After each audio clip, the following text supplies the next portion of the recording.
Bath, England, 1815. The grand ballroom of Westmoreland House glittered with candlelight, illuminating the cream of Bath society as they whirled across the polished floor. Yet in a secluded alcove, partially hidden by heavy velvet curtains, Miss Ada Primrose stood frozen, her gloved hands clasped tightly together as she faced the most powerful man in the county.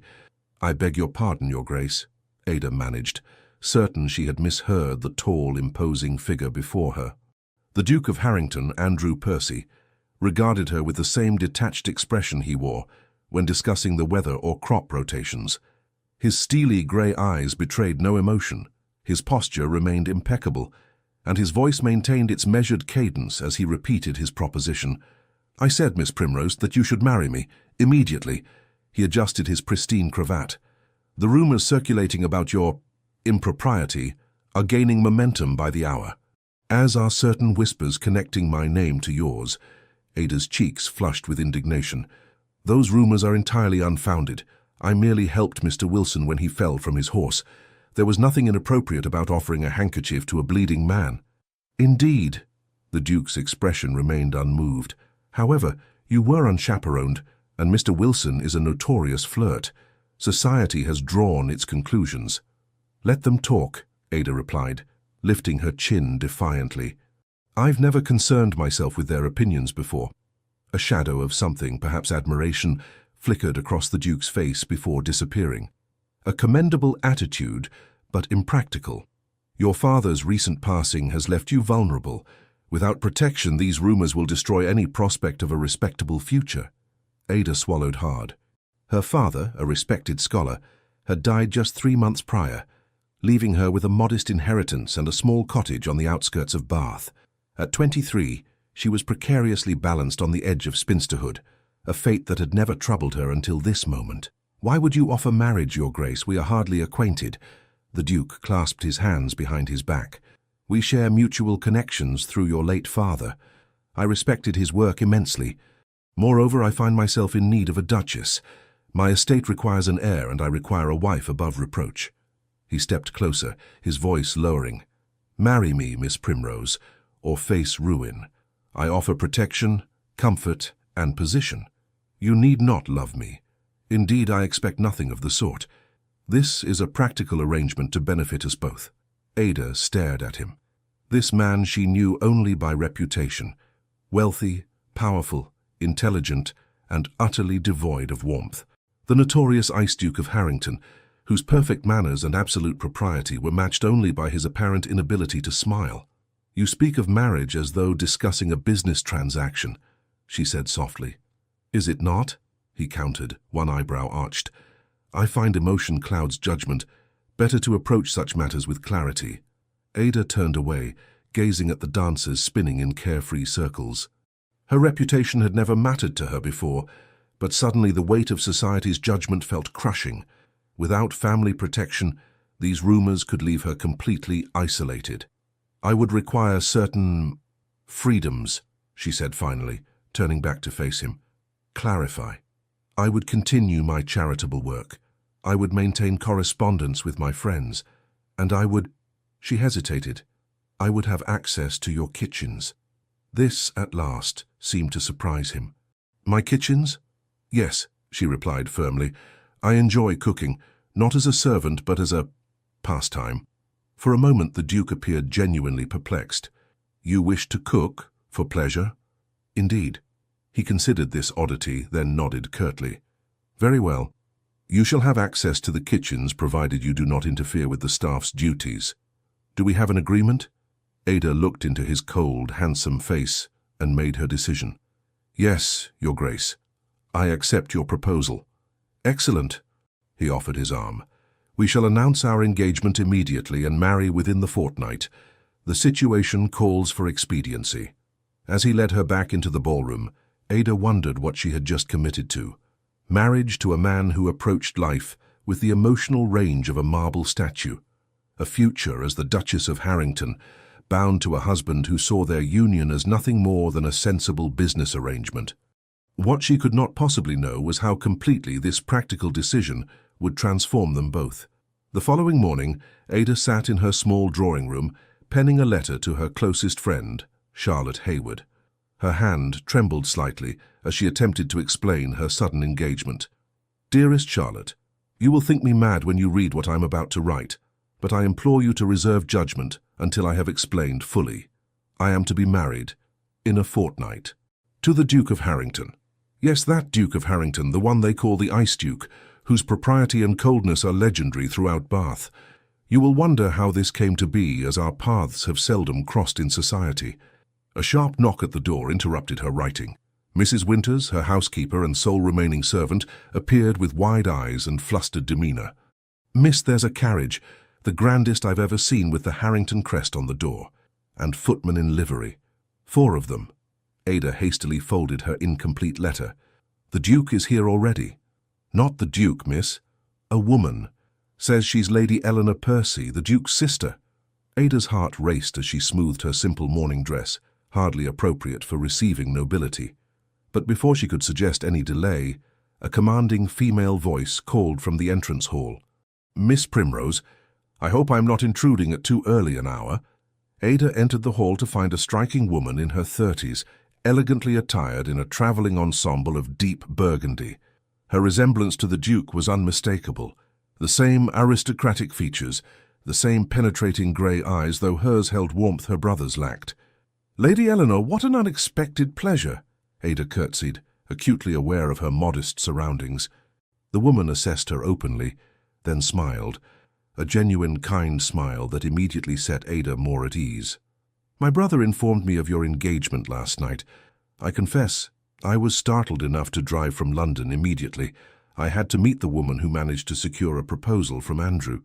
Ada blinked, unsure whether to be flattered or insulted. Would you care for tea, Lady Eleanor? Eleanor, please. And yes, tea would be lovely. We have much to discuss. In the small parlour, over steaming cups of Darjeeling, Eleanor Percy revealed herself to be refreshingly direct. I should tell you that my brother has rejected no fewer than 12 eligible young ladies in the past 5 years. The ton had all but given up on him ever marrying. So you can imagine my shock when his note arrived announcing his engagement to a young lady I'd never heard him mention. Ada set her cup down carefully. I suspect the circumstances are rather unique. Indeed. Eleanor's shrewd gaze took in Ada's simple furnishings, her father's books lining the walls, the ink-stained fingers that betrayed her scholarly habits.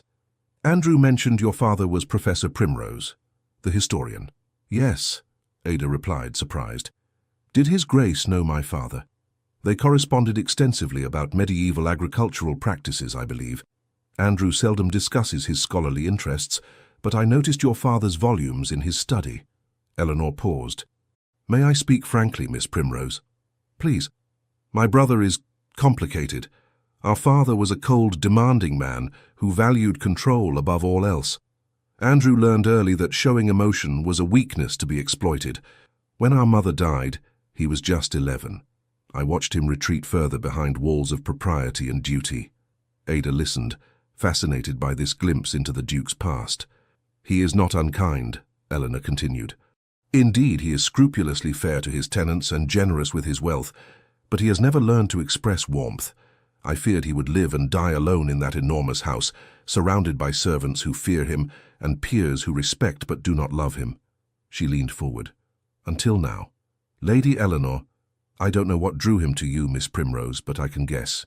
You're different from the simpering debutantes who have pursued him. You have substance, intelligence, perhaps even the courage to challenge him. Ada thought of their conversation in the alcove, how she had negotiated terms rather than gratefully accepting his proposal. Perhaps, Eleanor smiled. Good. He needs that. She set her cup aside. Now, practical matters. The wedding will be at Harrington Hall, naturally. You'll need a trousseau befitting a duchess. I've taken the liberty of arranging appointments with the finest modistes in Bath this afternoon. That's extremely kind, but I couldn't possibly... Nonsense. Consider it my wedding gift. Andrew has given me carte blanche for your expenses. Eleanor's tone brooked no argument. We leave in an hour. I suggest you wear your walking boots. We have much to accomplish. By sunset, Ada's head spun from a whirlwind day of fittings, fabric selections, and purchases that cost more than her annual income. Eleanor proved both exacting and generous, insisting on silks and satins Ada would never have chosen for herself. "A duchess cannot dress like a country miss," Eleanor declared, when Ada protested the extravagance. "These trappings are part of the role you've accepted." As they parted that evening, Eleanor embraced her impulsively. "I believe you may be exactly what my brother needs, Ada Primrose, though whether he knows it yet is another matter entirely." Ada returned home exhausted, but with a clearer understanding of the world she was about to enter, and the man she was about to marry. The Ice Duke, it seemed, had not always been frozen, which meant, perhaps, there was hope he might thaw. The following days passed in a blur of preparations. The Duke called daily, though his visits were brief and formal, discussing settlements, reviewing the marriage contracts his solicitors had prepared, and providing updates on the wedding arrangements. He never touched her, never attempted any familiarity beyond the most proper conversational topics. Yet Ada noticed small, telling details, how he listened attentively when she spoke, how his eyes followed her movements, how he had remembered her preference for Earl Grey tea, and ensured it was served when she visited Harrington House in Bath to review the household accounts with his steward. On the eve of their wedding, he presented her with a velvet box containing a magnificent sapphire and diamond ring, the Harrington betrothal ring, worn by duchesses for generations. "It should have been given earlier," he said stiffly. "My apologies for the oversight." As he slipped it onto her finger, their hands touched. Ada felt a jolt of awareness, and for just a moment his eyes met hers with an intensity that belied his cool demeanor. "It's beautiful," she whispered. "It suits you." His voice sounded different, lower, less controlled. Then he cleared his throat and stepped back, resuming his proper distance. "I shall see you tomorrow at the church, Miss Primrose." He bowed formally and departed, leaving Ada staring at the glittering ring, a symbol of a union she still couldn't quite believe she had agreed to. A marriage of convenience to a man who seemed incapable of passion, yet something in his eyes just now had suggested depths she had not yet glimpsed. Tomorrow she would become a duchess. The thought was terrifying, and yet, as she gazed at the sapphire on her finger, as blue as the Duke's family crest, Ada felt a curious flicker of hope. Perhaps there was more to the Ice Duke than met the eye, and perhaps she would be the one to discover it. The first weeks at Harrington Hall passed in a blur of introductions, instructions, and adjustments. The Duke's ancestral home, a magnificent stone mansion surrounded by rolling countryside, housed 50 servants and contained 93 rooms, all of which seemed to operate according to rules Ada had yet to master. Their wedding had been a quiet affair, attended only by necessary witnesses and conducted with the efficiency the Duke applied to all matters. He had been perfectly courteous, perfectly proper, and perfectly distant. Now, as the new Duchess of Harrington, Ada found herself adrift in a sea of formality. Her husband spent his days attending to estate business, emerging only for dinner, during which he discussed politics, agriculture, or estate matters, with polite detachment, before retiring to his study. They occupied separate bedchambers, connected by a sitting room neither used. The marriage remained unconsummated, a detail that both relieved and strangely disappointed Ada. The Duke had made no attempt to claim his husbandly rights, treating her instead with the same cool respect he might show a distant relation. Mrs. Fairchild, the housekeeper, who had served the Harrington family for 30 years, approached Ada on her third morning with a formidable ledger. "The household accounts and schedules, Your Grace," she said, her tone suggesting Ada would find them incomprehensible. His Grace's mother always reviewed them weekly. The previous Duke was most particular about order. Ada accepted the book with a smile. "Thank you, Mrs. Fairchild. I'll study them carefully." "Of course, Your Grace." The housekeeper hesitated. "If I might be so bold, there are certain traditions at Harrington Hall. His Grace values them highly. I'm eager to learn them." Mrs. Fairchild's stern expression softened slightly. "The Duchess's parlour hasn't been used in years, not since the Dowager Duchess passed. Perhaps you might wish to make it your own. It has excellent light for reading or needlework." Ada recognized the gesture for what it was, a tentative olive branch from the intimidating housekeeper. "I'd like that very much. Would you show me?" The Duchess's parlour proved to be a lovely room overlooking the rose garden, with windows that caught the morning light. Dust sheets covered the furniture, and the air smelled stale from disuse. "It needs a good airing," Mrs. Fairchild admitted. But it was always a cheerful room. As servants removed the sheets and opened windows, Ada discovered an elegant writing desk, comfortable chairs, and shelves that once held books, now empty. "What happened to the books?" she asked. Mrs. Fairchild's expression clouded. "The late Duchess, His Grace's mother, was fond of novels. After her passing, His Grace had them removed. He considered them frivolous." An interesting insight into her husband, Ada thought. Did he associate novels with the mother he'd lost? Or did he truly find fiction without value? "I shall have to bring my own collection from storage," Ada decided. Perhaps some history volumes might join them? A ghost of approval flickered across Mrs. Fairchild's face. His Grace does value scholarly pursuits. That afternoon, Ada sent instructions for her modest library to be delivered from Bath. While organizing her new sanctuary, she discovered a small door partially hidden behind a tapestry. It opened onto a narrow staircase. "Ah, yes," Mrs. Fairchild explained when questioned. "The Duchess's passage. It leads directly to the kitchens. The late Duchess sometimes liked to observe the cooking." Ada's heart leapt. "How convenient. I shall make use of it, I think." The housekeeper looked startled. "For what purpose, Your Grace?" "Did His Grace not mention? I enjoy cooking myself." "As a pastime." Mrs. Fairchild's expression suggested Ada had announced an intention to take up sword-swallowing. "Cook, but Your Grace, that's not... That is to say, a duchess doesn't..." "His Grace has granted permission," Ada said firmly. "I shall, of course, ensure I don't interfere with the staff's duties." On this particular morning, 3 weeks after her wedding, Ada rose before dawn. Unable to sleep and tired of staring at the ornate ceiling of her bedchamber, she decided to venture to the one place in this massive house that called to her, the kitchens. She dressed simply, choosing a plain morning gown and securing her chestnut hair in a loose knot. The servants would not begin their day for another hour, the perfect opportunity to explore the domain she had been too shy to claim. The kitchens at Harrington Hall occupied the entire eastern wing of the lower floor, a vast cathedral of culinary artistry with gleaming copper pots, enormous hearths, and a pantry larger than her former cottage. Ada stood in the doorway, breathing in the lingering sense of yesterday's meals and the promise of today's possibilities. Moving with quiet purpose, she gathered ingredients: flour, butter, sugar, apples, and cinnamon. Baking had always soothed her spirits, a therapeutic ritual learned at her mother's side before illness claimed her a decade ago. Soon, Ada was lost in the familiar rhythm, measuring, mixing, rolling dough with practiced hands. She hummed softly, dusting the countertop with flour as she prepared to shape her apple pastries. So absorbed was she in her task that she failed to notice the tall figure who appeared in the doorway. "Your Grace!"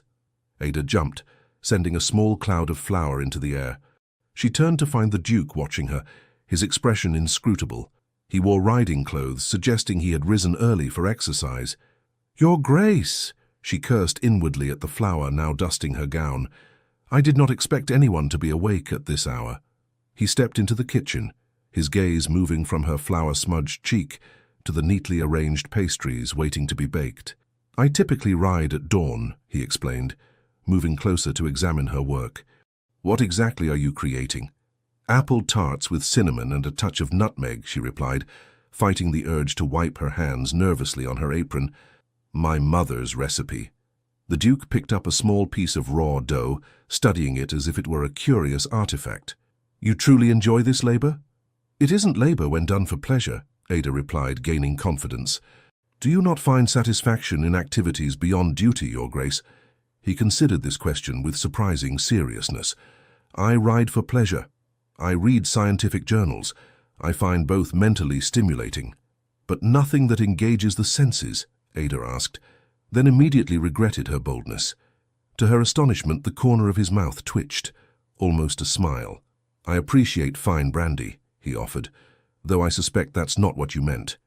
Ada returned to her work, sliding the tray of pastries into the oven. "Would you care to stay and taste them when they're ready? It won't be long."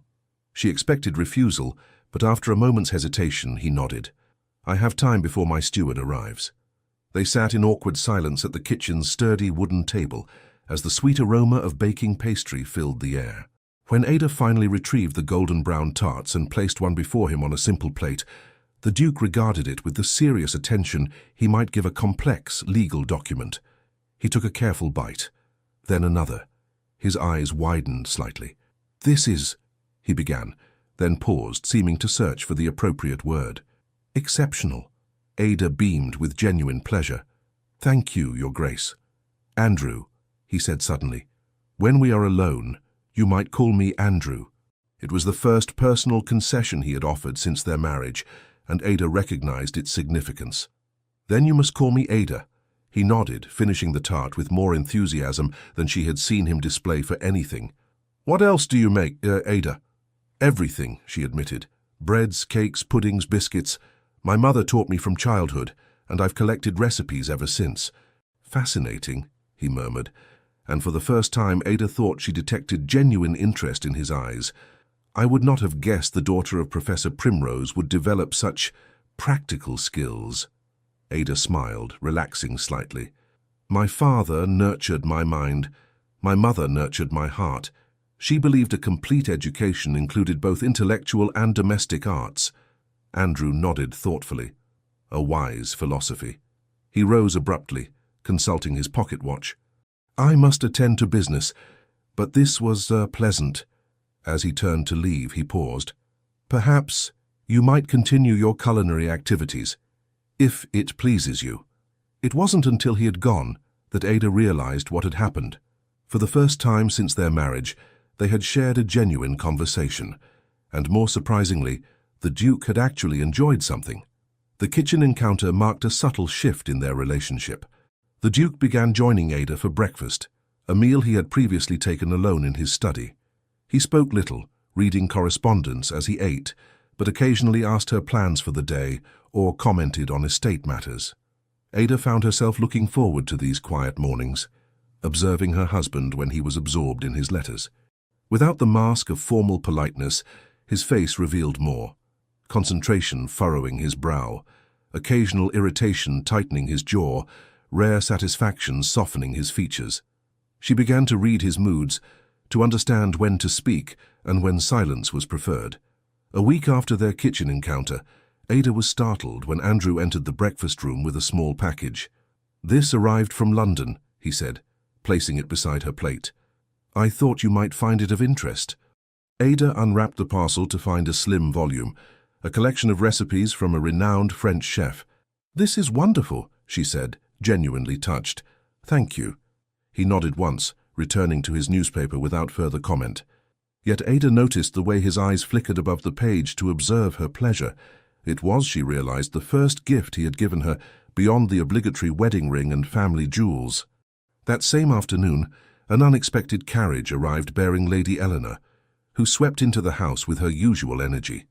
"Ada, darling," she embraced her sister-in-law warmly.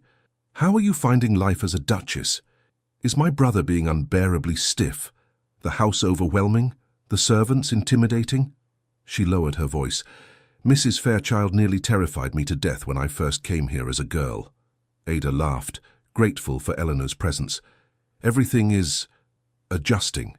Mrs. Fairchild and I have reached an understanding, I believe." Eleanor raised an eyebrow. "Impressive, it took me years." She glanced around the entrance hall. "Where is my dear brother?" "Visiting tenants on the north property. He's not expected back until dinner." "Perfect." Eleanor linked her arm through Ada's. "We can speak freely. Show me what you've done with the Duchess's parlour." As they settled in Ada's newly refurbished sanctuary, Eleanor observed the changes with approval. "You've brought life back to this room. My mother would have been pleased." Ada offered tea, which Eleanor accepted with a conspiratorial smile. "Now tell me everything. How fares your marriage?" The directness of the question caught Ada off guard. "It's, proceeding." "That sounds utterly thrilling," Eleanor said dryly. "Has Andrew thawed even slightly, or is he still playing the perfect aristocratic statue?" Ada hesitated, unsure how much to reveal. "He's been considerate. And we had a pleasant conversation recently about cooking, of all things." Eleanor's eyes widened. "A conversation? About something other than estate matters or politics? Heavens, Ada, you're working miracles already."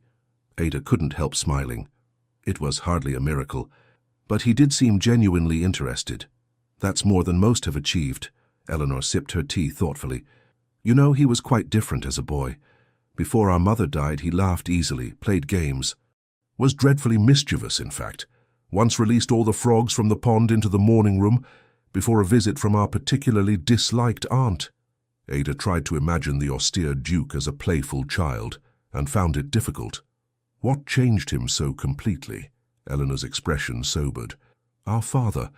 After Mother died, he became obsessed with moulding Andrew into the perfect heir. Emotions are weakness, he would say. A duke commands respect, not affection. He sent Andrew to a brutally strict school, where showing feeling meant inviting torment. By the time he returned, the laughing boy was gone. She set her cup down with a decisive click. But enough melancholy. I've come to invite you both to a small gathering at my husband's country estate next week. Fresh air, pleasant company, perhaps even a little music and dancing. Ada hesitated. I'm not sure His Grace would leave Andrew to me. Eleanor waved away her concern. He cannot refuse his only sister, especially when the invitation includes several influential political allies he's been cultivating. When Andrew returned that evening, he found his wife and sister deep in conversation in the drawing room, heads bent over a book of fashion plates. Eleanor, he said, a hint of genuine warmth in his voice. This is unexpected. The best visits always are, his sister replied, rising to embrace him. I've been keeping your lovely wife company and extending an invitation you cannot possibly refuse. Over dinner, Eleanor outlined her proposed house party with such enthusiasm and strategic reference to potential political advantages that Andrew found himself agreeing before he fully realized what he had done. When she departed the following morning, Ada marveled at her sister-in-law's skillful manipulation. She's rather formidable, Ada commented as they watched Eleanor's carriage disappear down the drive. Since childhood, Andrew agreed, and Ada was startled to see the ghost of a smile touch his lips. She could always outmaneuver me. The week before the house party passed quickly. Ada spent time in the kitchens each morning, and to her surprise Andrew began appearing with increasing regularity, ostensibly to discuss household matters, but remaining to watch her work and occasionally taste her creations. On the third such morning, he arrived as she was preparing a batch of lemon curd. Is that for the tarts you mentioned yesterday? He asked, settling into what had become his customary chair near the work table. Yes, Ada replied, pleased he had remembered. My mother's special recipe. The secret is a touch of honey to balance the tartness. Andrew watched as she stirred the mixture over gentle heat. My grandmother made preserves, he said suddenly. Blackberry usually. She'd stain her fingers purple every August. Ada looked up, surprised by this personal recollection. Did she teach you to make them? No, he replied, his expression distant. It wasn't considered appropriate for a future duke to engage in such activities. But I was allowed to watch sometimes. He seemed to catch himself sharing this memory and straightened. The estate accounts for the East properties require review. I should attend to them. He departed abruptly, leaving Ada wondering at the brief glimpse into his childhood and why he had cut the conversation short so suddenly. It was as if he had surprised himself with the personal disclosure and retreated behind his wall of formality. The next morning, she decided to try blackberry preserves. When Andrew appeared and saw the dark berries simmering on the stove, something flickered in his eyes. Recognition, perhaps even pleasure. Those smell exactly as I remember, he said quietly, accepting a spoonful to taste. Is the flavor correct? Ada asked. He nodded slowly. Precisely as my grandmother's. For a moment his guard seemed completely lowered, and Ada glimpsed the man beneath the Duke, a man with memories, preferences, perhaps even longings. Would you like me to make these regularly? She offered. For your breakfast?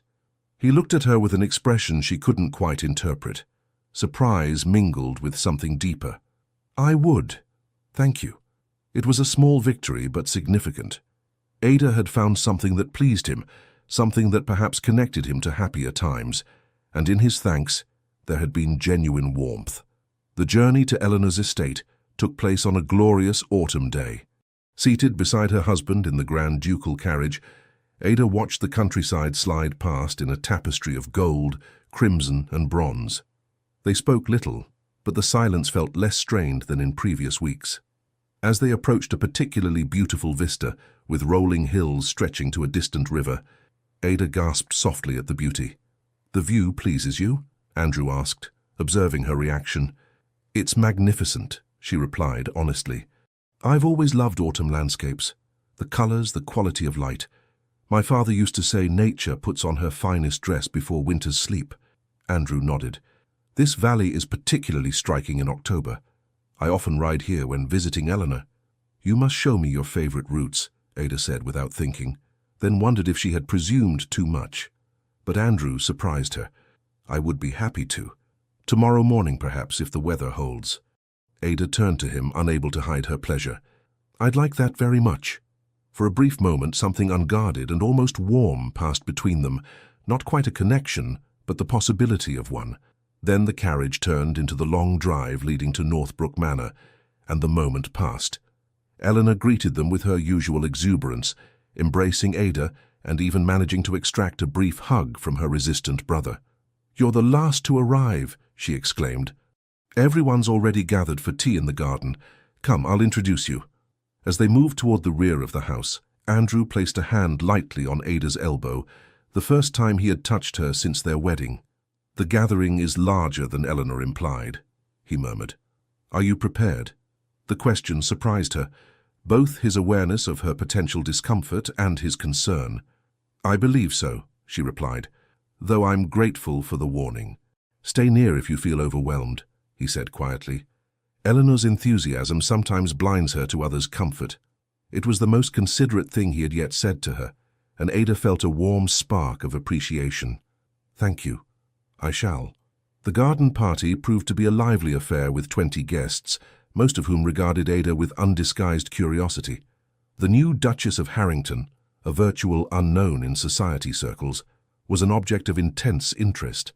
"Bath, did you say?" inquired Lady Hensley, a matron with sharp eyes and an even sharper tongue. "I wasn't aware the Duke had connections there. Your father was a professor. How unusual." Ada recognized the subtle disdain, but maintained her composure. "Yes, my father held the chair of medieval history at Oxford before his retirement. His work on agricultural practices of the 14th century is still considered definitive." Before Lady Hensley could respond, Andrew appeared at Ada's side. "My wife's father was a distinguished scholar," he said, his tone brooking no argument. His correspondence on historical land management proved invaluable when modernizing Harrington's farming methods. The implied rebuke silenced Lady Hensley, who quickly found reason to speak with another guest. Ada glanced at her husband, surprised by his defense. "Thank you," she said softly, as they moved toward the refreshment table. "Lady Hensley delights in finding perceived weaknesses," he replied. "Your background is not one." It was not quite a compliment, but Ada felt warmed nonetheless. Throughout the evening, she noticed Andrew remained more attentive than usual, appearing at her side during difficult conversations and ensuring she was introduced to the more agreeable guests. Later, as musicians played and couples danced on the terrace, Ada stood watching the revelry when Andrew approached. "Would you care to dance?" he asked formally. Startled, she nodded. "Yes, thank you." As he led her into a country dance, Ada realized this was the first time they had danced together. Even at their wedding, there had been no celebration, no music, no moments of shared joy. Andrew proved to be an excellent dancer, his movements precise, yet graceful. As they circled each other, following the pattern of the dance, Ada caught glimpses of a different man, one less rigid, more attuned to music and movement. "You dance very well," she observed during a pause in the pattern. "My mother insisted," he replied, surprising her again with a personal detail. "She said a gentleman who danced poorly would never win a lady's heart." "Wise advice," Ada said, smiling. For a moment, brief but unmistakable, his eyes softened, and his lips curved into what might almost be called a smile. Indeed, the evening ended with Ada feeling more hopeful about her marriage than at any time since their wedding. Small changes, certainly, but significant ones. The Ice Duke, it seemed, might not be completely frozen after all. Over the following weeks, a pattern developed. Andrew would happen to appear in the kitchens during Ada's baking sessions, initially offering the excuse of estate business, bringing him to that wing of the house. Soon these pretexts grew thinner until eventually he simply arrived, pulled up a chair, and watched her work. Ada discovered that her taciturn husband became surprisingly talkative in the warm, fragrant kitchen environment. He asked questions about her techniques, offered observations about the quality of ingredients from various estate farms, and occasionally shared anecdotes from his childhood. "My grandmother baked," he admitted one morning as Ada prepared lemon curd tarts. "Not often. It wasn't considered proper for a duchess. But sometimes after my mother died, she would dismiss the staff and make simple honey cakes with me." Ada looked up from her work, touched by this rare personal disclosure. "You must have been very close." "She raised me," Andrew replied, his voice softening. "My father was occupied with estate matters and his position in Parliament." Ada sensed there was more to this story, but didn't press. Instead, she offered him a spoonful of lemon curd to taste. "Too tart?" she asked as he sampled it. The ghost of a smile touched his lips. "Perfect." Later that week, Ada found a package in her chambers, a collection of handwritten recipes from France, Italy, and Spain, bound in leather with a simple note, "For your collection, A." It was the first gift he had given her beyond her wedding ring, and Ada was oddly moved by its thoughtfulness. As autumn deepened into winter, other changes manifested. Their dinner conversations expanded beyond estate matters to literature, philosophy, and politics, where Ada discovered, to her delight, that the Duke respected her opinions even when they differed from his own. Gradually, he began inviting her to ride with him in the mornings, showing her the extent of his lands with obvious pride. The transformation in Andrew himself was subtle, but unmistakable. The servants whispered about it, how the Duke now occasionally smiled, how his voice had lost some of its crisp formality, how he had been overheard humming in his study. One particularly cold December morning, Ada entered the breakfast room to find Andrew already seated, a letter open before him. "Good morning," she greeted him, accepting a cup of tea from the footman. Andrew looked up, his expression troubled. "My cousin William has taken ill. Influenza, possibly pneumonia." Ada immediately recalled meeting the jovial William at Eleanor's house party. "I'm very sorry to hear it. Is it serious?" "His physician is concerned." Andrew folded the letter carefully. "He has no immediate family. I should visit him." "Of course," Ada agreed. "When will you leave?" "This afternoon, if the weather permits. I shall return as soon as his condition stabilizes." He hesitated. "Unless, would you care to accompany me? He's at his hunting lodge near Cirencester. The journey is not arduous." The invitation surprised Ada. Until now, Andrew had kept their lives largely separate, never suggesting she accompany him on business or personal matters. "I would be happy to come," she said carefully, "if you think my presence would be helpful." "William always enjoyed feminine company," Andrew said, "and the journey would be less tedious with conversation." Not the most romantic of invitations, Ada thought wryly, but progress nonetheless. "Then I shall accompany you. I'll instruct Matthews to pack immediately." The journey to Cirencester took them through increasingly wintry landscape, the first snow of the season dusting the hills like powdered sugar. In the enclosed carriage, warmed by hot bricks and thick blankets, Ada found herself sitting closer to Andrew than ever before. "Have you known your cousin long?" she asked, breaking a comfortable silence. "Since childhood. William, Eleanor, and I spent summers together at our grandmother's estate in Somerset." A faint smile touched his lips. "William was always in trouble, climbing trees too high, swimming in forbidden ponds, liberating pies from the kitchen before they were ready." "He sounds delightful," Ada said, enjoying this glimpse into a happier time in her husband's life. "He was. Is," Andrew corrected himself. "Though our paths diverged in adulthood, we've maintained contact. He's one of the few people who—" He trailed off, looking uncomfortable. "Who what?" Ada prompted gently. Andrew sighed. "Who knew me before I became as I am now." The admission hung in the air between them, an acknowledgement, however oblique, that he recognized the change in himself over the years, that the cold, formal Duke was not who he had always been. "People change," Ada offered. "Circumstances shape us." "Indeed." He gazed out at the snow-dusted landscape. "Though sometimes I wonder if the boy I was would recognize the man I've become." It was the most revealing thing he had ever said to her, and Ada felt a surge of empathy. She reached out impulsively and placed her hand over his where it rested on the seat between them. Perhaps he would be proud of your accomplishments, if not your happiness. Andrew looked down at their hands, then slowly turned his palm upward, intertwining their fingers, the first intimate touch he had initiated since their marriage. Perhaps, he said quietly, the latter might still be possible. They remained that way, hands joined, for the remainder of the journey. William's hunting lodge proved to be a comfortable stone house nestled among snow-laden pines. They were greeted by a worried housekeeper who led them immediately to the sick room. William Percy lay propped against pillows, his normally ruddy face pale and drawn, but his eyes brightened at the sight of his visitors. Andrew, and the lovely new Duchess. What a wonderful surprise! His voice was hoarse, but his spirit seemed intact. You look terrible, Andrew said bluntly, but Ada noticed the concern in his eyes as he approached the bedside. William laughed weakly. Always the flatterer, cousin. He turned his attention to Ada. Has he been treating you well, Your Grace? If not, I'm available as soon as this inconvenient illness passes. Behave yourself, Andrew admonished, but without heat. Ada smiled, immediately liking the invalid. His Grace has been most considerate, and please call me Ada. Ada, William repeated. A lovely name for a lovely lady. Far too good for my dour cousin. Agreed, Andrew said unexpectedly, drawing surprised glances from both Ada and William. Now what does your physician say? They stayed for 4 days while William's condition improved. Ada discovered a new side to her husband as he sat with his cousin, playing chess, reading aloud from the newspaper, and occasionally sharing reminiscences that revealed a childhood far warmer than she had imagined.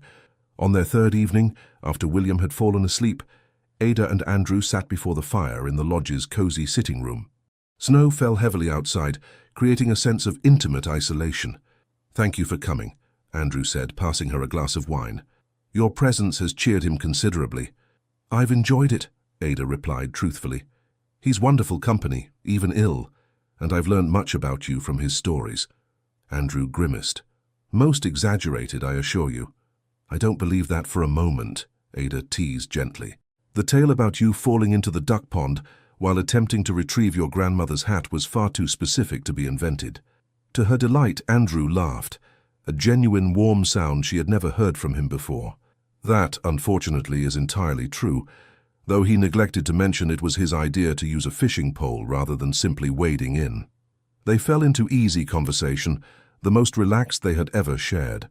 The wine, the crackling fire, and the isolation created by the snowfall all contributed to a sense of intimacy that had been lacking in their marriage.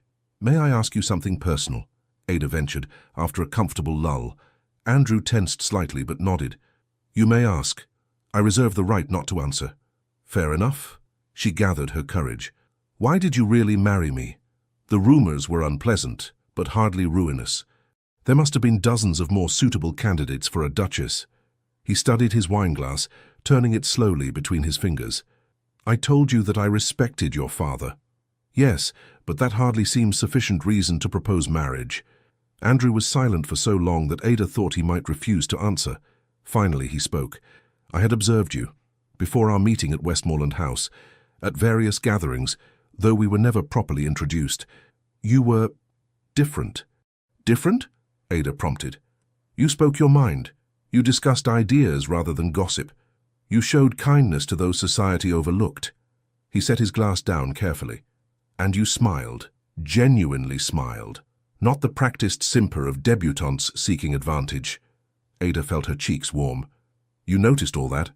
I notice everything, he said simply. When the rumors began, I saw an opportunity, not just to secure a suitable duchess, but to... He hesitated. To perhaps find a companion who would not find me entirely intolerable. The admission was so honest, so unexpectedly vulnerable, that Ada felt a surge of tenderness. And have I? Found you intolerable, that is. His eyes met hers, unusually open. You would know that better than I. I find you many things, Andrew, she said softly. Complicated, intelligent, often frustrating, but never intolerable. The air between them seemed to change, charged with possibility. Andrew set his glass aside and moved to sit beside her on the small settee. And what else do you find me? He asked, his voice lower than usual. Ada's heart quickened. Surprising, she admitted. Increasingly so. His hand reached up to touch her cheek, a tentative, gentle touch that sent warmth cascading through her. "I find myself similarly surprised," he murmured, "by feelings I had not expected to experience." Slowly, giving her every opportunity to withdraw, he leaned forward and brushed his lips against hers. A kiss so light it was barely a touch, yet it sent a jolt of awareness through Ada's entire body. He pulled back slightly, searching her face. Whatever he saw there must have reassured him, for he kissed her again, more firmly this time. Ada responded instinctively, her hands coming up to rest on his shoulders as the kiss deepened. When they finally separated, both breathing more quickly, Andrew rested his forehead against hers. "This is not what I planned," he confessed. "This attachment." "Plans change," Ada whispered, her heart full of a new, tender hope. "Sometimes for the better." He smiled then, a real, unguarded smile that transformed his features and made Ada realize just how handsome her husband truly was. "Indeed, they do." They returned to Harrington Hall 2 days later, William safely recovered, and the relationship between husband and wife irrevocably changed. That night, for the first time, Andrew came to Ada's bedchamber, and their marriage was consummated with a tenderness and passion that belied their formal beginnings. In the weeks that followed, winter settled over the countryside, but within the walls of Harrington Hall, a profound thaw continued. The Duke and Duchess now took regular meals together, rode side by side in the mornings when weather permitted, and spent evenings in the library, reading aloud or discussing the day's events. Andrew began joining Ada in the kitchens, not just to observe, but to participate, clumsily at first, then with increasing confidence. The first time he successfully folded beaten egg whites into a chocolate souffle mixture, his expression of concentration followed by triumph made Ada laugh with delight. "What's amusing?" he asked, looking up from his careful work. "You," she replied fondly, "the mighty Duke of Harrington, conqueror of souffle." He smiled, something he did more frequently now. "A more daunting opponent than most members of Parliament, I assure you." The household staff watched these developments with varying degrees of shock, approval, and, in Mrs. Fairchild's case, grudging acceptance. The Duke had always been fair but distant. Now he occasionally complimented a well-prepared meal or inquired after a footman's ailing mother. Small changes, but significant ones. One evening in December, as snow fell silently outside the drawing-room windows, Ada played the pianoforte while Andrew sat nearby, ostensibly reading correspondence but actually watching her fingers dance across the keys. When she finished the sonata, he set his papers aside. "You play beautifully," he said. "Thank you." Ada smoothed her skirts, suddenly self-conscious under his intent gaze. "My father insisted on proper musical education, though I fear I was never as dedicated a student as he hoped." Andrew moved to sit beside her on the bench, taking her hand in his. "Would you teach me?" he asked, surprising her.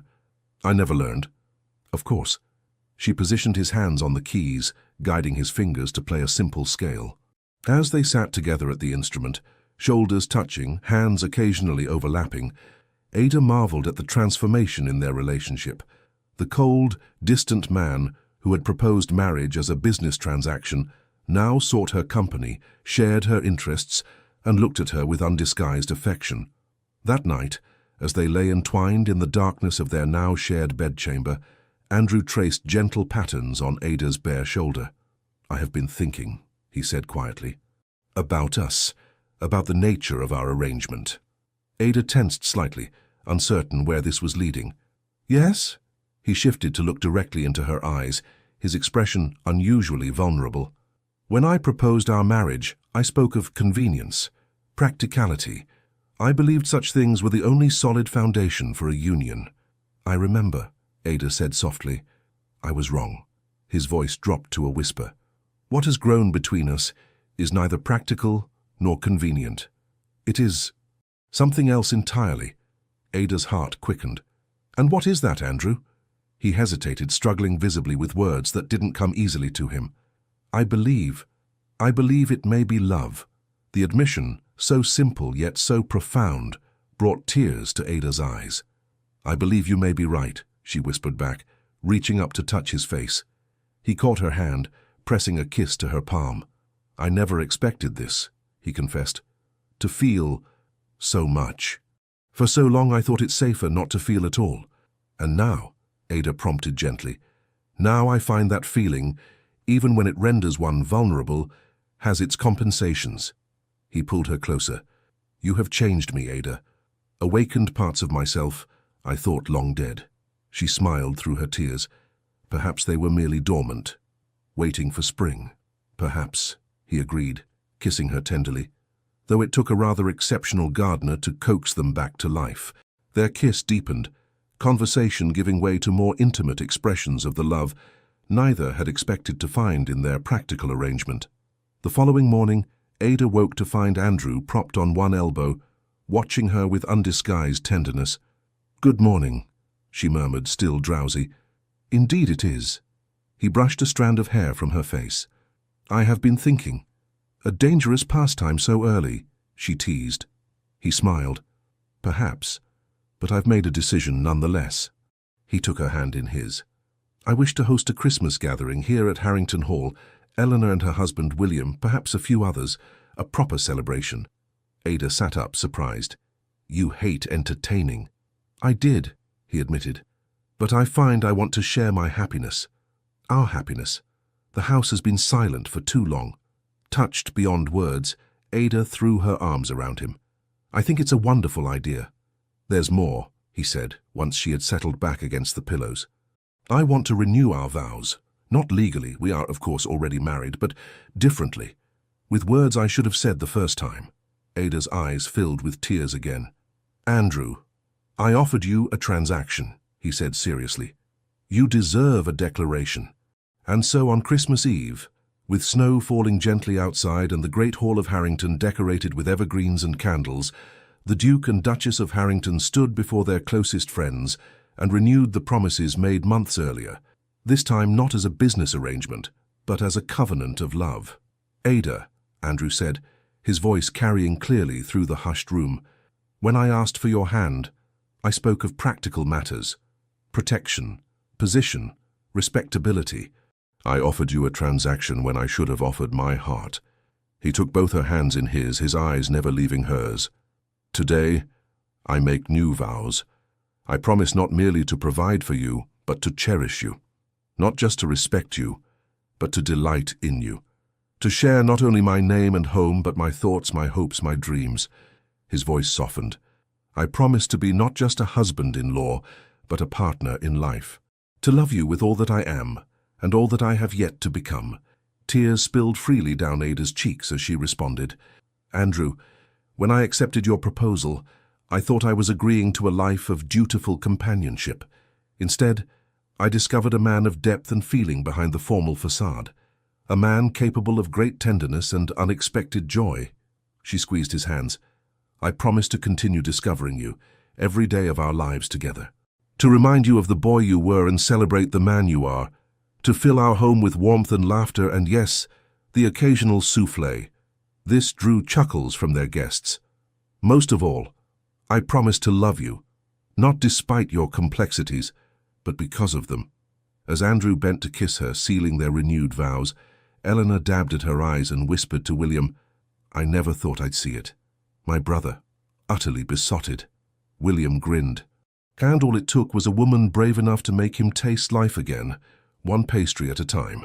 Later that night, after their guests had retired and the house grew quiet, Andrew and Ada stood together by the library fire, his arms wrapped around her from behind as they gazed at the flames. "Happy?" he murmured against her hair. "Completely," she sighed, leaning into his embrace. "Though I confess, I have one more Christmas gift for you." "Oh?" He turned her gently to face him. "You've already given me more than I deserve." Ada took his hand and placed it on her stomach, watching his face as understanding dawned. "Are you certain?" he whispered, eyes wide with wonder. She nodded, smiling through fresh tears. "The physician confirmed it yesterday. By next summer, Harrington Hall will have a new occupant." Andrew gathered her carefully into his arms, burying his face in her neck. When he finally pulled back, his own eyes were suspiciously bright. "I never imagined such happiness," he confessed. "When I proposed our arrangement, I thought it best we might achieve comfortable coexistence. Instead, you've given me everything." "As have you," Ada replied softly. My cold, practical Duke, who learned to love after all. He kissed her then, pouring all his newfound emotion into the embrace. Outside, snow continued to fall, blanketing Harrington Hall in pristine white, a fitting symbol for the fresh beginning they had found together. Spring arrived at Harrington Hall, transforming the grey landscape into a riot of colour. Daffodils carpeted the meadows, cherry blossoms dusted the orchards with pink snow, and within the ancient stone walls, an equally remarkable transformation continued. The Duke's household staff still whispered about the changes in their master, how he smiled openly now, how he sought the Duchess's company at every opportunity, how they had heard laughter, actual laughter, coming from his study when she visited him there.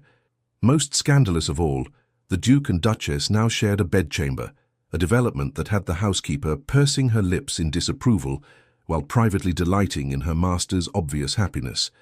On this particular morning, Ada woke to find Andrew already dressed, sitting at the edge of their bed, watching her with undisguised affection. "Good morning, sleepyhead," he said, reaching out to brush a strand of hair from her face. "I've been waiting to speak with you." Ada sat up, suddenly concerned by his serious tone. "Is something wrong?" He shook his head, taking her hand in his. "Quite the opposite. I've been reflecting on our journey these past months.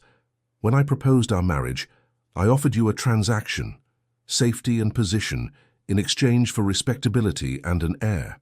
Ada nodded, remembering all too well his cold, practical proposition. "I said you need not love me," he continued. "Indeed, I convinced myself that love was unnecessary in a successful marriage." He brought her hand to his lips, pressing a kiss against her palm. "I was utterly, completely wrong." Ada's breath caught. Though their relationship had transformed dramatically, though they now shared passionate nights and companionable days, neither had spoken explicitly of love. "Ada," he said, his voice suddenly uncertain, "I find myself in the unexpected position of being hopelessly in love with my own wife. Your kindness, your intelligence, your passion for life, they've changed me in ways I never thought possible." He slid from the bed to one knee, still holding her hand. "I know we are already married, but I wish to propose again, not as a business arrangement, not as a solution to a problem, but as a man who loves a woman with his entire heart." Tears sprang to Ada's eyes as he continued. "Will you accept me as your husband in truth? Will you build a life with me based not on convenience, but on love? Will you grant me the privilege of trying every day to be worthy of your affection?" Ada threw her arms around him, nearly knocking him backward. "Yes," she whispered against his neck. "1,000 times, yes." As her pregnancy progressed, Ada found Andrew becoming increasingly protective, sometimes frustratingly so. He insisted she rest frequently, hired additional staff to ease her responsibilities, and hovered anxiously whenever she ventured into the kitchens. "Andrew," she said with fond exasperation one afternoon, as he tried to dissuade her from a walk in the gardens, "I am with child not made of porcelain. Women have been bearing children since the beginning of time." "Not my child," he replied seriously. "Not my wife." She softened, touching his worried face. "And both will be perfectly fine. The physician says I'm in excellent health. Now will you accompany me on this walk, or must I escape on my own?" Sighing in defeat, he offered his arm. "You are the most stubborn woman in England." "Which is precisely why you love me," she retorted cheerfully. As they strolled among the spring blossoms, Andrew guided her to a stone bench beneath a flowering cherry tree. "I have a surprise for you," he said once she was comfortably seated. "Another? You've already filled our nursery with enough toys and books for 10 children. He smiled sheepishly. "This is different." He hesitated, suddenly looking uncertain. "I hope you'll approve." Now Ada was intrigued. "Tell me." "I've been corresponding with the Royal Society.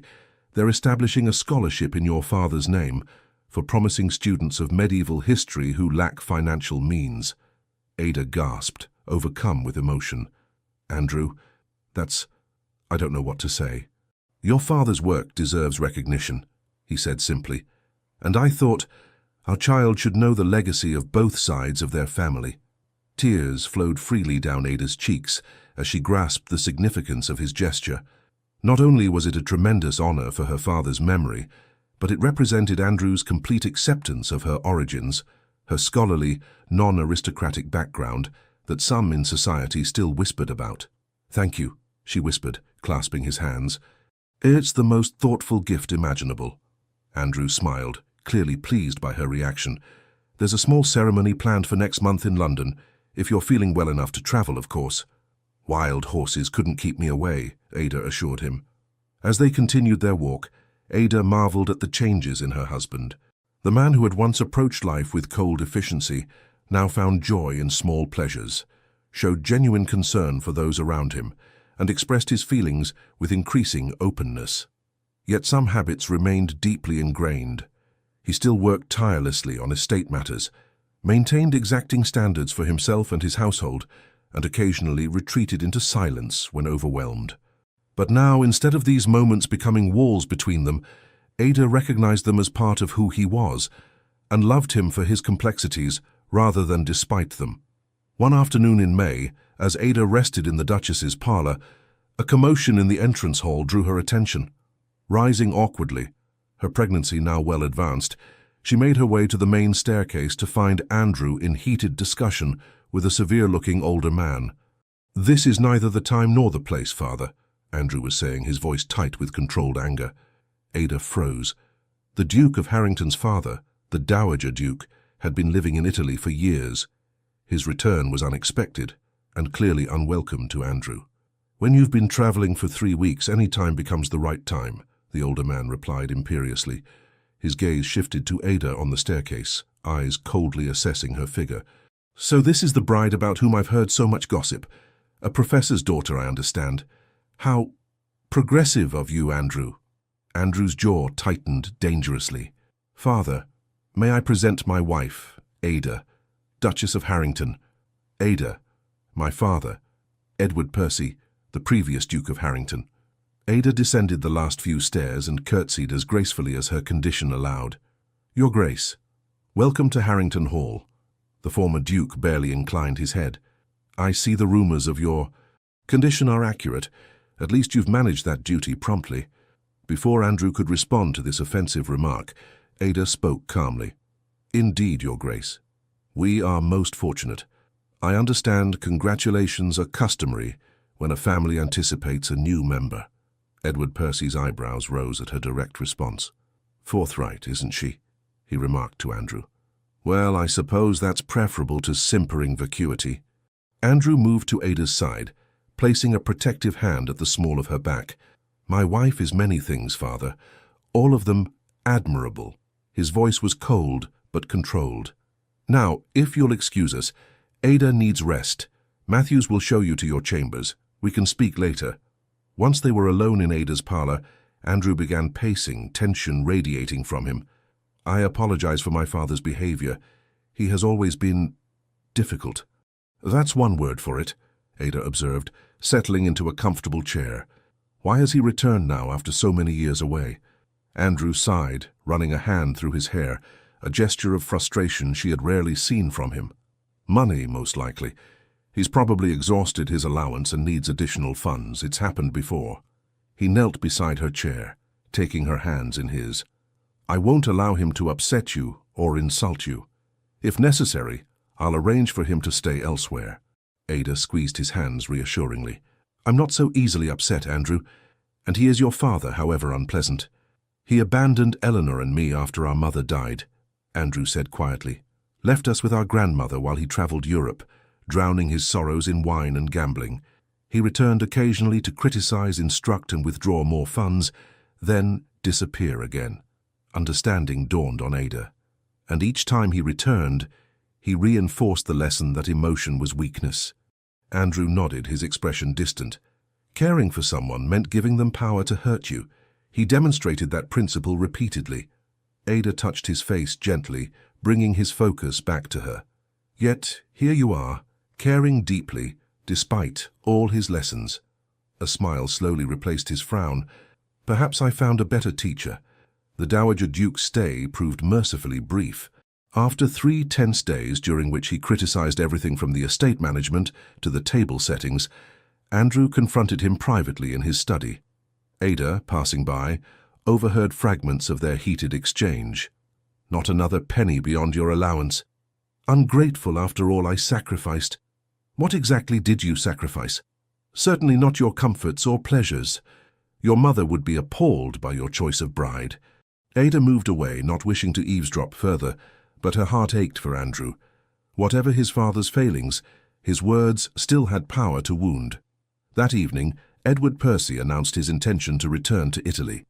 "The English climate disagrees with me," he declared over dinner, "and I find the social atmosphere equally chilly." Andrew merely nodded. "Matthews will arrange your journey."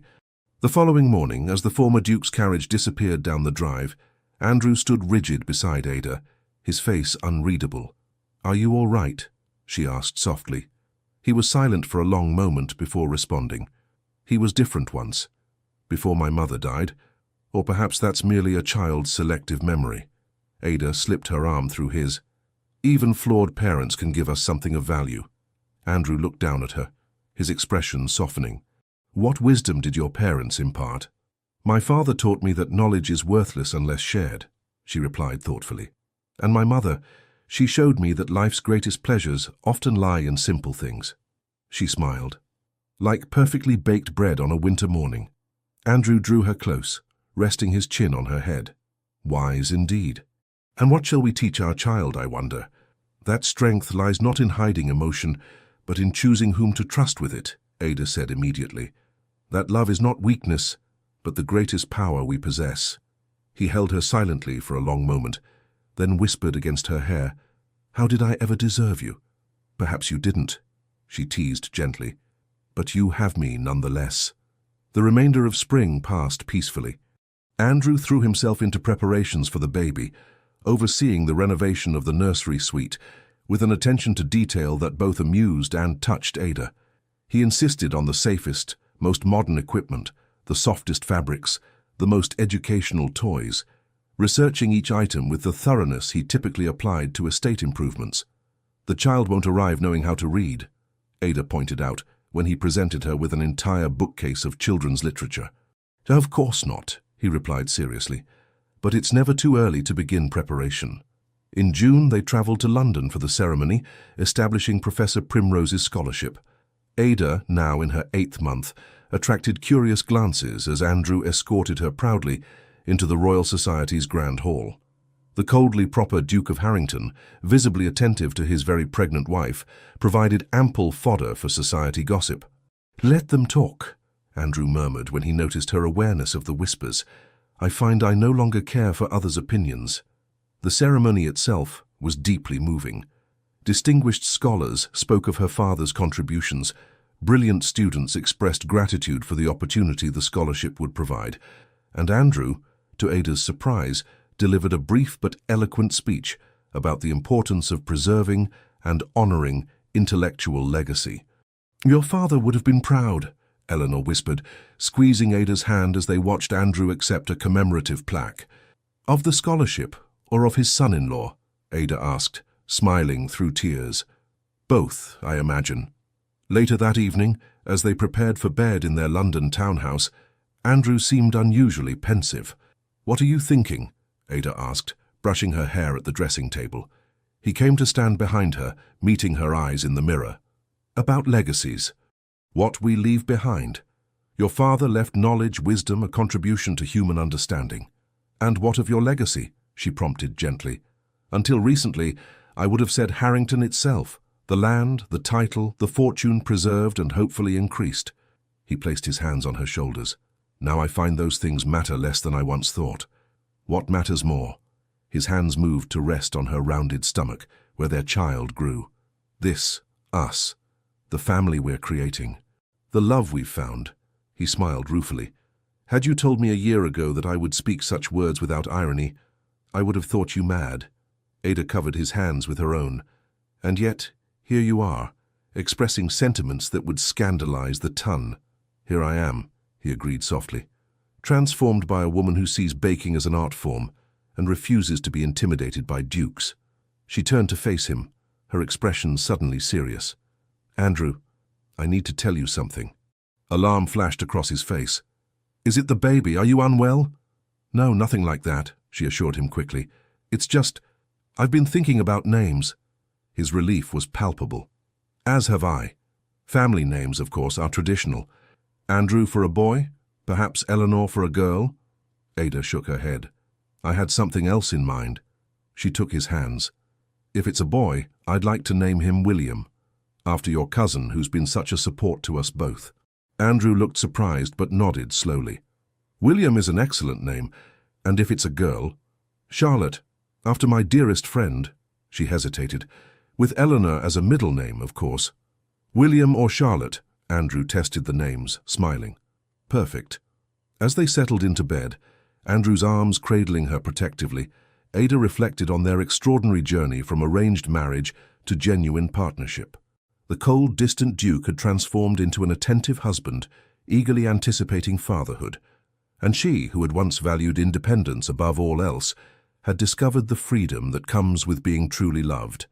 I never thought I could be this happy, she murmured sleepily. Andrew kissed her temple. Nor I. It seems we've both discovered unexpected joys in our practical arrangement. The most impractical practical arrangement in history, Ada yawned. His soft laughter followed her into dreams. William Andrew Percy entered the world on a stormy July night, after a labor that left both parents exhausted but jubilant. Andrew, who had refused to follow tradition by waiting elsewhere during the birth, held his son with trembling hands, awe and terror mingling on his face. He's so small, he whispered, carefully returning the infant to Ada's arms. But perfect, she replied, studying the tiny features that somehow combined both of them. Andrew's dark hair, her determined chin. Like his mother, Andrew agreed, his voice thick with emotion. The following weeks brought new challenges as they adjusted to parenthood. Andrew, to everyone's surprise, proved to be an engaged father, insisting on participating in his son's care despite the nursemaid's scandalized protests. Your Grace, it simply isn't done, the woman objected when she found him changing the baby's linen one morning. Then we shall establish new precedents at Harrington Hall, he replied firmly. My son will know his father's hands as well as his voice. Ada, watching from the doorway, felt her heart might burst with love for this man who continued to defy her every expectation. As summer waned into autumn, visitors came to meet the Harrington heir. Eleanor and her husband William, delighted with his namesake, Charlotte and her new fiancé, even a few select friends from society. All remarked on the changes in the Duke, how he smiled easily now, how pride in his wife and son radiated from him, how the formidable Ice Duke had melted into a contented family man. By Christmas, William was thriving, already showing signs of his father's intelligence and his mother's determination. The holiday celebration at Harrington Hall, now an annual tradition, filled the once silent halls with music, laughter, and the scent of Ada's special pastries. Late on Christmas Eve, after guests had retired and servants had completed their duties, Andrew and Ada sat alone before the library fire, their sleeping son cradled between them. I have something for you, Andrew said, producing a small package from his pocket. A Christmas gift. Ada unwrapped it carefully to find a delicate gold locket. Inside was a miniature portrait of William on one side and Andrew on the other. It's beautiful, she whispered, tears threatening. There's more, he said, reaching for a larger package beside his chair, though this required some unusual arrangements. Intrigued, Ada handed William to his father and opened the second gift, a beautifully bound book. The title page read, The Primrose Collection, Favorite Recipes of the Duchess of Harrington.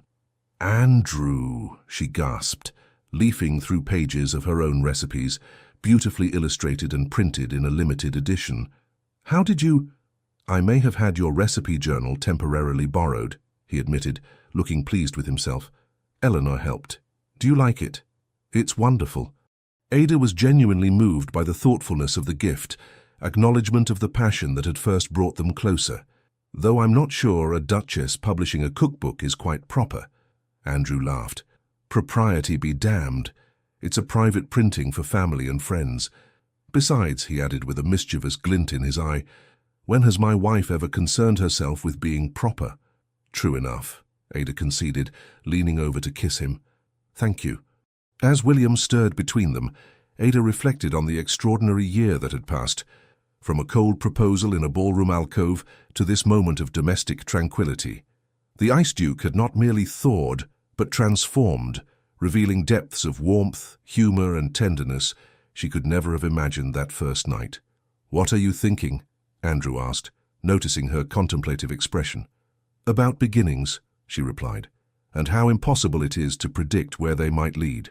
He nodded, understanding immediately. "When I proposed our arrangement, I thought I was securing an heir and a suitable hostess. Instead, I found—" He paused, searching for adequate words. "What did you find?" Ada prompted gently. Andrew looked down at their son, then back to her, his eyes full of emotion that once would have been carefully concealed. "Everything," he said simply. "I found everything." 5 years later. The kitchens at Harrington Hall buzzed with activity as Ada supervised the final preparations for their daughter's birthday celebration. 4-year-old Charlotte, born exactly 2 years after her brother, bounced excitedly on her toes, watching as her mother put the finishing touches on a spectacular cake adorned with candied violets. "Is it ready yet, Mama?" she asked for the dozenth time, her dark curls, so like her father's, bouncing with each hop. "Almost, my darling," Ada replied, smiling at her daughter's impatience. "Go tell your father and brother that we'll be ready in 5 minutes." Charlotte scampered off, calling for her father and 6-year-old William at the top of her lungs. Ada shook her head fondly, marveling at how completely her life had transformed. Strong arms encircled her from behind, and she leaned back against her husband's chest. "Our daughter says there's cake to be eaten," Andrew murmured, pressing a kiss to her temple. Though she was speaking so quickly, I only caught every third word. Ada turned in his arms, wiping a smudge of flour from her cheek. "She's excited. I hope I haven't overdone it with the celebration." "Nonsense," Andrew replied as William raced into the kitchen ahead of his sister. "Our children deserve every happiness." Ada looked at her family, her handsome husband now known throughout the county for his warm demeanor and generous spirit, her spirited daughter, her intelligent, kind son, and felt her heart might burst with contentment. "Do you ever regret it?" she asked suddenly. "Your practical arrangement that turned so impractical?" Andrew laughed, the sound still a delight to her ears after all these years. "My dearest Ada, the only regret I have is that I began our life together speaking of business rather than love. But perhaps that was necessary. Had I known then how completely you would capture my heart, I might have frightened you with my intensity." "Never," she whispered, stretching up to kiss him, though I admit marry me or face ruin lacked a certain romantic flair. He chuckled against her lips. "How about this instead? Love me, for I cannot exist without you. Be my wife, my heart, my home." "Much better," Ada approved, as Charlotte tugged impatiently at her skirts and William attempted to sample the cake's icing. "Though I rather prefer how our story actually unfolded. The cold duke who demanded marriage until he fell so hard he begged for love." "And received it abundantly," Andrew added, gathering his family close. "More than he ever deserved." As they celebrated their daughter's birthday in the warmth of the kitchen that had first brought them together, Ada reflected on life's unexpected turns. What had begun as a marriage of convenience had blossomed into the deepest love, proving that sometimes the sweetest recipes required unexpected ingredients and plenty of patience. For the notorious Ice Duke and the woman who melted his heart, their greatest creation wasn't found in her delicious pastries or his grand estate, but in the family they had built together, a masterpiece of love, trust, and tender devotion that would endure for generations to come. The end. Dear listener, there comes a moment in every life, no matter the years behind us, when we realize that gentleness, not speed, is what carries us safely home. The story you just heard isn't only about a duke and a duchess. It's about us, about how every heart, even one weathered by decades of storms, still holds a quiet ember waiting to glow again.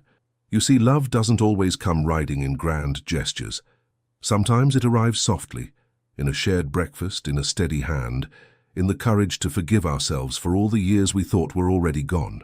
If your days feel slower now, let them. The slower rhythm of life is not emptiness, it is grace. It's the sound of the world inviting you to rest, to savor, to notice the beauty that rush once made you miss. So tonight, before you close your eyes, remember this. Every breath you take is proof that life hasn't finished speaking to you. There are still mornings waiting to unfold, laughter to be found, memories yet to be written in light. May peace settle gently over your heart tonight. May your dreams be calm, your sleep deep, and your spirit guarded by the quiet certainty that you are still part of something beautiful.